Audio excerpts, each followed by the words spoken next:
देखो एक बहुत मस्त एग्जांपल लेते हैं।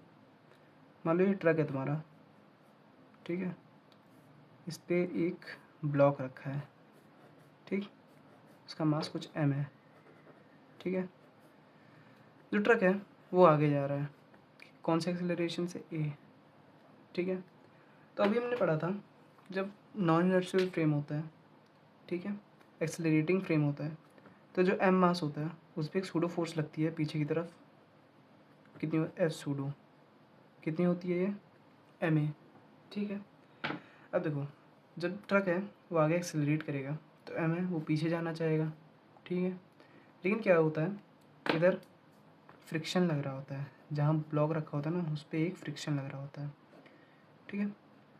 जो फ्रिक्शन है वो किस तरफ लगेगा, ब्लॉक अगर रेस्ट पे है, ठीक है, उस पर एफ सूडो इधर लग रहा है, फ्रिक्शन इस तरफ लगेगा, ठीक है।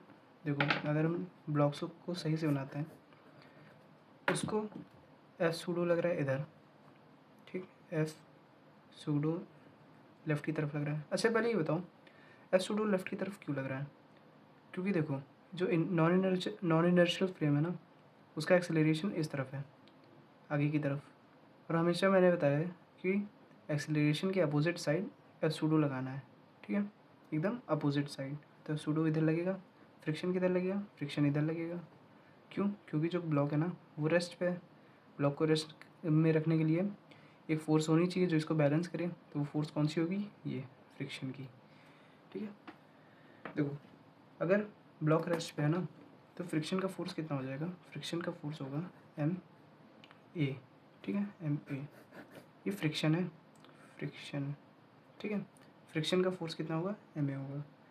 देखो लेकिन अगर एम ए फ्रिक्शन के फोर्स को ओवरकम कर जाता है, अगर एम ए जो कि सूडो फोर्स है वो फ्रिक्शन के फोर्स को ओवरकम कर जाता है, अगर एम ए फ्रिक्शन के फोर्स को, फ्रिक्शन को ओवरकम कर देता है, तो जो ब्लॉक होगा ना, ब्लॉक होगा वो पीछे की तरफ ग्लाइड कर जाएगा, मतलब पीछे की तरफ गिर जाएगा, तो ब्लॉक